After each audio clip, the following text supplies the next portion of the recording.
Hey guys, how's it going? Hope you're doing well. My name is Crown, and today I'm going to read you some very interesting stories that I hope that you're gonna love. And now, without further ado, let's go!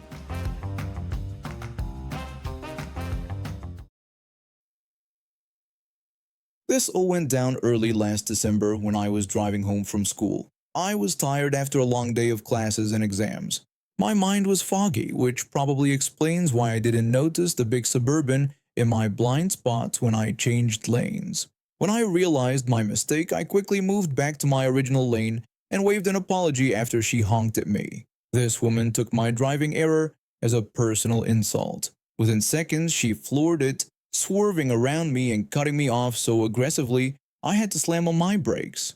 The speed limit was 45 miles per hour and I was already going 50. She must have been going at least 70 to pass me that quickly. I gave her plenty of space, which was a good decision because she immediately brake checked me again, bringing our entire lane down to about 15 miles per hour, all while hanging her arm out the window to flip me off. I have a dash cam in my car, so even if I had hit her, I could have gotten the insurance payout. But dealing with insurance is a hassle, and I love my car too much to risk damaging it. Other cars started passing us in the left lane, so I tried to do the same. No luck, she swerved in front of me again. Eventually, she let me pass and I waved another apology, which she answered with another middle finger. We both stopped at a red light and she pulled up beside me. She screamed at me to roll down my window, using a racial slur even though I'm not black. I kept my window rolled up, worried she might have a weapon. Other drivers started honking at her since she was blocking the lane next to me just to yell, but she didn't care. When the light turned green, I made a loop around the block, hoping to lose her. She followed. I even drove down an open stretch of road to see if she'd give up the chase. My car is heavily modified and could easily outpace her SUV, but she kept up. I thought, what kind of person has this much time on a weekday to follow someone around? I couldn't drive home. What if she came back later and did something to my house or car? Finally, I called the police. I was right at the boundary of 3 different counties, so I got bounced between dispatchers for about 5 minutes before reaching the correct jurisdiction. When I finally reached the right dispatcher, I explained my situation, telling them about the woman in the Suburban who'd been following me for almost half an hour. I told them how she brake checked me twice and was tailgating me dangerously close. I said I was worried about my safety. The dispatcher told me to drive toward the nearest police precinct while they sent an officer to intercept us. During this conversation, the woman was still flipping me off and honking her horn. She was tailgating so closely that the dispatcher could hear her honking through my phone.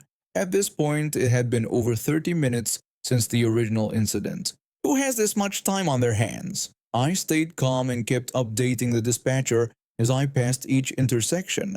Finally, I spotted a Dodge Charger speeding up behind us. I couldn't tell if it was a patrol car since it looked like an undercover vehicle with no lights visible yet.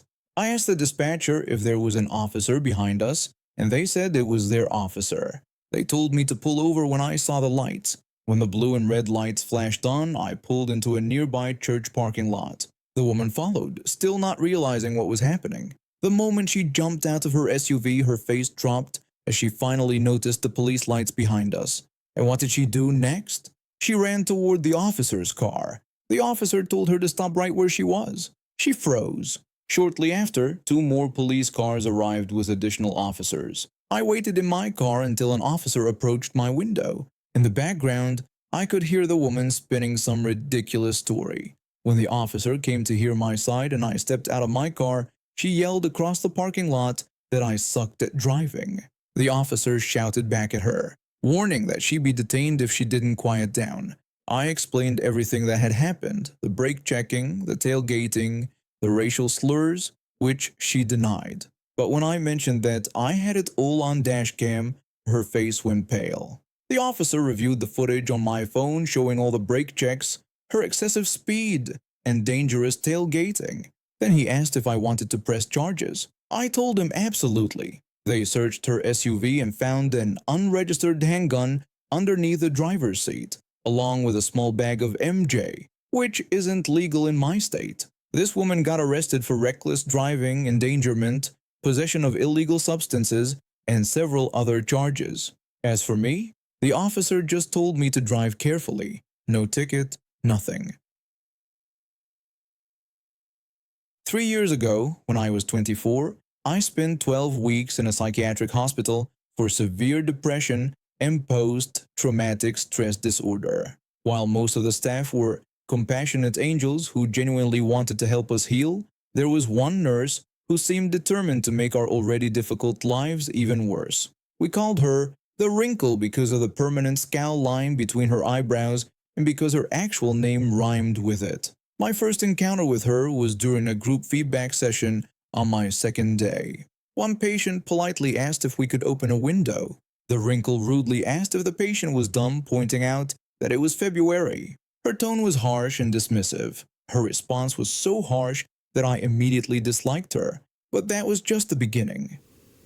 The Wrinkle had a talent for making patients cry. She'd insult us, scream at us for minor mistakes, and create arbitrary rules like forbidding television during meals even when everyone wanted to watch something.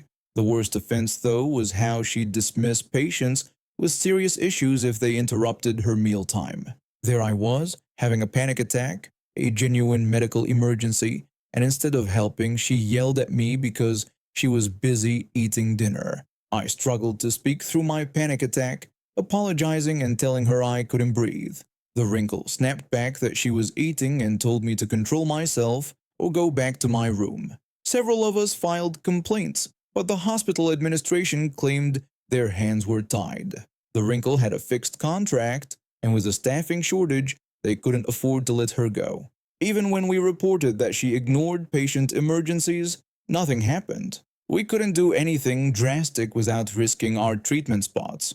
When you're fighting for your mental health, the last thing you want is to be discharged before you're ready. But we weren't completely powerless. One day, a fellow patient, a 26-year-old guy who became my friend, and I went to the hospital gift shop and bought a large pack of googly eye stickers. It started innocently enough. We put googly eyes on the rules paper that the Wrinkle had posted on the office door, adding ridiculous made-up rules that supposedly only applied during her shift. We created a fake rule stating no smiling was allowed on Tuesdays when the Wrinkle was present. We added another made-up rule that patients must walk backward when the Wrinkle enters the room. Then we moved on to her photo displayed in the lobby alongside other staff pictures. The Wrinkle would tear down the googly eyes, but during every one of her shifts, we'd put up new ones. Soon, other young patients joined our silent rebellion. The friendly dinosaur sticker by the sink reminding everyone to wash their hands, googly eyes. The coffee machine, googly eyes. The fridge, the magnets on the timetable board, the calendar, the entry sign, and even the office door, all adorned with googly eyes.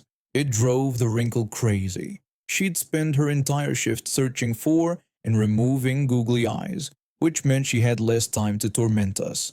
The doctors and therapists, unaware of our motivations, actually encouraged our creative expression. A doctor said it was wonderful to see us being playful and decorating the ward. He noted that this kind of creative engagement was therapeutic. We took it to the next level by sticking googly eyes to our foreheads and running around like cartoonish mental patients. It was ridiculous, but it was also the first time many of us had laughed in months. I joked that I could see everything with my new googly eyes. My friend added that now even the walls could see us too. The Wrinkle eventually retreated. She stopped engaging with us unless absolutely necessary, which was exactly what we wanted. I left the hospital 4 weeks into our googly terror campaign, but my friends who remained told me that the Wrinkle soon transferred to another ward. Months later, my therapist mentioned that they were still finding random googly eyes around the hospital, and it always made him smile to remember our group. Contrary to what many might think, the depression ward wasn't all sadness and gloom. We patients shared a unique brand of dark, silly humor. When you have no reputation to lose and you're slowly rediscovering joy, everyday life can become wonderfully ridiculous. Between our makeshift Chubby Bunny karaoke contests, improvised rollerblade table tennis games, and competitive jello sculpting, Being admitted to the psychiatric ward despite one mean nurse ended up being both life-saving and surprisingly enjoyable. Those googly eyes might seem silly, but they helped us reclaim our dignity when we needed it most. I deliver pizzas while working through community college. The job is simple: take pizzas, drive to the address, collect payment, and return to the shop. Most customers are decent, but sometimes you get someone who makes you question humanity. This happened back in 2010 when I worked for a pizza place near the university. Campus deliveries were usually good money, college kids love pizza, and tip well enough. The process was basic: call when you arrive, wait in the parking area, and the customer comes for their food. One evening I got an order for a large pepperoni and a 2-liter soda going to a dormitory on campus. I called when I arrived and he said he'd be right down. A few minutes later, this guy walked out of the building. He looked like a typical college student: hoodie, jeans, backpack over one shoulder. He handed me cash, 2 10s and a 20 for a $28 order. I thanked him and told him his change was ready with his pizza. He told me to keep the change. I thanked him. I handed him the pizza and soda and he took them and walked away. Then he started running back toward his dorm. Something felt off, so I looked at the money. One $10 bill was ripped in half, and the 20 looked wrong. The paper felt cheap, the printing was blurry, and the color was off. It was counterfeit. By now the guy was inside his dorm, which needed a student key card to enter. I was outside with fake money and half a real bill. I remembered I had his phone number in my cell. I called my manager at the store. I told my manager a customer paid with counterfeit money and ran back into his dorm, and I couldn't get inside. My manager asked if I was serious and wanted the phone number. After giving it, my manager said they would mark it as a prank caller and ban him from deliveries. I was told to return to the store. I was frustrated. A delivery ban seemed like a light punishment for stealing food and passing fake bills. Walking back to my car, I saw a campus security vehicle parked near a police car at the campus entrance. They were running a check stop for Friday night partiers. I walked over to them. I told the officers about delivering a pizza where the customer paid with fake money and a ripped bill before running into his dorm. The police officer asked for the bills. I gave him the fake 20 and ripped 10. The officer said it was counterfeit and asked for information about the person. I mentioned having his phone number. The campus security officer said he could check the student directory. The security officer used his tablet and typed in the phone number. He quickly had a name and dorm room. The security officer said they found the student in room 304 West Hall. The police officer said they would handle it and thanked me for reporting. I went back to the shop. About an hour later, the campus security officer called. He told me they caught him, and it was bigger than just my pizza. When they went to the dorm room, they found the student and his roommate with my pizza and much more. They were arrested for theft under $1,000 for the pizza, possession of counterfeit currency, possession of narcotics, possession of a controlled substance, possession with intent to sell, and possession of stolen property. There was another charge too. A couple days later, when I wasn't working, the guy came to our pizza shop looking for me. My co-worker told me about it the next day. My co-worker said some angry guy came in asking for me. I asked what happened. My co-worker said our manager told the guy I wasn't working, which made him lose his temper. He threw chairs and knocked over napkin dispensers. The manager called the police, who arrested him again in the lobby. This time he was charged with trespassing, criminal mischief, and vandalism. They also found a knife on him, adding a weapons charge, though that one got dropped. I never testified in court, so he probably took a plea deal. He was expelled from the university. A campus security officer who became a regular customer told me the administration has a zero-tolerance policy for such behavior. All because this entitled jerk tried to scam a pizza delivery person with fake money. That pizza cost him his education, gave him a criminal record, and probably thousands in legal fees. I still deliver pizza sometimes, but I always check the bills carefully now.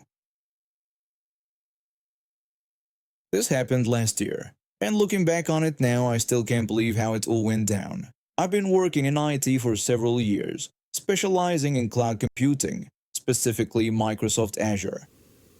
In my area, everyone knows everyone in the tech field, so networking is crucial for career opportunities. When a position opened at a private school through a consultant I knew who was acting as the hiring manager, it seemed perfect. He was looking for someone with Azure experience since he wanted to migrate the school systems to the cloud. And I had already done similar migrations twice before. I started right before summer break, which at this school was a glorious 9 weeks long. This gave me plenty of time to familiarize myself with their systems, network infrastructure, and just get comfortable in the new environment. The team was small, just me, two desktop support guys, one only part-time, and the consultant manager who worked 3 partial days each week. After about 3 months, the school hired a permanent manager and let go of the consultant.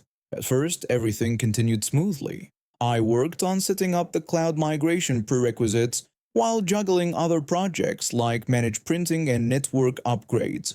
I did notice I was getting pulled away from my cloud tasks more frequently than I'd expected, but figured that was just the reality of working in such a small team. By December, my 6 month probation period was coming to an end, so I approached my manager about scheduling a review meeting. I asked her if we could discuss my probation review that week, but she told me she was too busy with budget reports. This kept happening repeatedly with various excuses until mid-January, when she finally agreed to meet. I walked in expecting a routine review, but what I got was completely different. She started the meeting by telling me she had been observing my work for months and was disappointed with my performance. She then spent over 30 minutes listing every minor mistake or issue she'd had with me, never once having mentioned any of them before. She criticized how I organized the server closet, complained about response times to tickets, and nitpicked my documentation style. She went on to tell me that she didn't believe cloud migration was the right direction for the school. She said they needed someone with stronger on-premise infrastructure and networking skills. When I reminded her that during my interviews I had specifically mentioned networking was my weakest area and that I specialized in cloud computing, she simply replied that priorities change. She told me she was extending my probation while creating a new role that might better suit my skill set. Before leaving me alone in the room, she warned me to think long and hard about whether I wanted this job, because right now I wasn't performing well enough to keep it. She then left me alone in the meeting room. I sat there for about 20 minutes, my mind racing. I'd just bought an apartment 6 months ago. How would I make the mortgage payments? What would my family think? I'd given my best effort to everything I did, and it still wasn't enough for her. But then her words echoed in my head about whether I wanted this job. And the answer was no, I didn't. That night, I signed up with all the local job agencies and started checking job sites daily. At work, I pretended her criticism had been helpful and that I was working hard to improve. In reality, I could barely stand being in the same room as her. She also constantly nagged me about my unused vacation days. She would repeatedly tell me I needed to use my annual leave or I'd lose it. I explained that I understood how holidays worked and had scheduled 3 weeks at the end of May when my family was visiting. About 2 months after my review, I booked a couple days off for a job interview, telling her I wanted a long weekend. I got the job. It was more aligned with my expertise, came with a $7,000 pay increase, and had a bonus scheme up to 25% annually. I came back the following Monday ready to resign, but found she'd scheduled a meeting to discuss my new role. I brought my resignation letter in an envelope. She began the meeting by saying I had improved slightly but still wasn't good enough for the job, and she wanted to propose something new. Before she could finish, I interrupted her and handed her the envelope. She opened it, read it, and her expression changed immediately. She stammered in surprise, then said my notice period was a month, so my final day would be June 8th. I corrected her, explaining that while on probation, my notice period was actually only 2 weeks, which meant my last day would be May 23rd, since the 24th and 25th were public holidays. She tried to claim that I had passed my probation, but I reminded her about the letter I signed agreeing to the extension, and pointed out that I hadn't signed any contract for the new role yet. After some back and forth, she finally agreed. I also reminded her about my unused vacation days, mentioning that I had almost all of my annual leave days remaining, which would need to be paid out since my end date was before my scheduled vacation. The school was going through major cost cutting, and this would definitely make her look bad. She suggested I take the leave instead of working my notice period. I declined, telling her I'd rather work the 8 remaining days and receive payment for a full month on top of my regular salary. She reluctantly agreed and said she'd talk to HR. When I was leaving the meeting, I thanked her for her advice from January. When she looked confused, I reminded her that she told me to think long and hard about whether I wanted this job. I explained that I had decided I didn't want it and found a much better package elsewhere. I told her about my new position with my own office, complete with a coffee machine and mini fridge, supportive colleagues, and time to focus on Azure like I was hired to do originally, all while getting paid more. I heard from former colleagues that she got fired just 3 months after I left. Apparently, she clashed with many of the teaching staff with her management style. Guess I wasn't the only one who couldn't stand working with her. Now I'm happily building cloud infrastructure without someone micromanaging me and changing job descriptions on a whim. And now we have reached the end of today's stories. Thank you for watching, and see you next time.